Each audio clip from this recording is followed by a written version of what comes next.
All right, Trevor, what game we playing today? SwashBuckled, matey.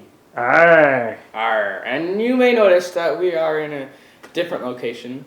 The reason being because this world map is too big for our regular table. So, we switched. Nice. Plus, it's a 6-player one, so you really need space for everybody around the board. Yeah. All right, well, cool. Well, why don't you tell me a little bit about it? It's got a pirate theme, and you can attack people, and you carry cargo, and you sail, and you try to avoid certain catastrophes when something happens, and then another pirate comes and attacks you while you're avoiding something, but it's just fun. All right, Trevor, so what's the objective in SwashBuckled? The objective of SwashBuckled is to get to 100,000 pounds. Okay. It's not in dollars, it's in pounds, because it's, I don't know, worldly. But, so, how you start the game is everyone determines their home port. You determine your port by rolling your dice. This black one determines your continent. So continent number 4, port 4, because 1, 3 is 4. So, right here, this would be my home port. And you place your ship on land by your port. Once everyone has determined their home port, you start the game. Okay, everybody's got 10,000 pounds to start. Yeah. And so what does the first player do? The first player would pick a cargo card, and they would tell everybody what they're carrying. So I would be carrying gold. Okay. And then you determine where you're sailing to. So you roll your dice, and I would be going to continent number 1, port 8. And port 8 is right here. But on continent number 1 is Europe. Correct. I always think that's number 1 for some reason. Which one was 8? Right. Okay, so I would be going to number 8. And you're carrying gold, so how much is that worth? So let's see.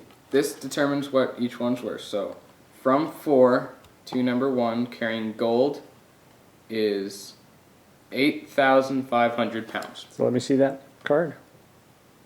Nice. Okay. So first, before you set sail, you have to pay your crew.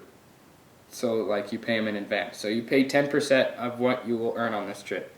So it's 8,500. I would have to pay 850. Okay. That's 10%. Yep. Awesome. And then you set sail. And then Okay. I set sail. All right, Trevor, so where does all the piratey fun come in? Piratey fun is when you're a pirate. And how do you get to be a pirate?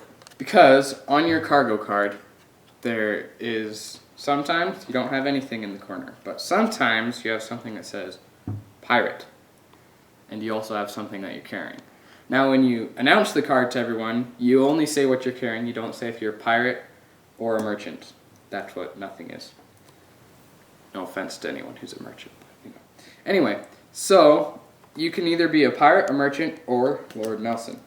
Lord Nelson is kind of like the police of the sea. He goes after pirates, and if he attacks a pirate, then they roll dice. It's kind of like Risk rolling dice to see who's highest in the best 2 out of 3. So, let's say yellow was Lord Nelson, and pink is a pirate. So, if they land on the same space, they would have a battle. Okay. So, now there's different things. So, if a pirate attacks Lord Nelson, the pirate sinks. But if Lord Nelson attacks a pirate, then it just continues like a regular battle. Except that Lord Nelson can roll 4 dice Okay. instead of 3. All right, when he attacks a pirate. Right. Okay, so you have your battle. And it's the best 2 out of 3. Whoever gets the highest roll, all added up. So this would be 3, 3, 6, 10. So 10 for pink, and then whatever this guy rolls would determine the next. And you play best 2 out of 3. Yes. All right, awesome. And so what happens if you get sunk? When you get sunk, if you're a merchant, you go to the nearest port. But if you're a pirate, you are cast overboard in a dinghy. And you have to sail to the nearest port by rolling 1 die. Only 1 die to get to the nearest port. Yeah, so it could take you a while. So once you get into port, you take this world report card after you got your money, and this activates these world things. So typhoons. Whatever has this symbol on it and these little square things is now has a typhoon in it. Okay. So, if anyone was in this at the time of the typhoon, they sink.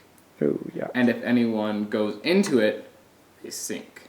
And they gotta go to the nearest port, build a new ship. So a lot of sinking goes on in this game. Yeah. To a lot of Yeah. different dynamics. Yeah, So, so overall, I would give it a 4.5 maple. 4.5. This is one of your top games then. Oh, yeah. You love it. How many people is it good to play with? All of them, if you can. Play 6? Yeah. Okay. What about age? What do you think on that? Age, I would say 12 and up because some people don't. It's kind of part attention span and part math because you got to do a lot of adding and 10%ing and stuff. Okay. So you need math skills. Yeah. You need to be able to go. And you need patience because the game could take a while. Right. Yeah. We've even set time limits instead of dollar limits or pound limits. All right. Anything else you want to add? R. All right. Thanks, Trevor.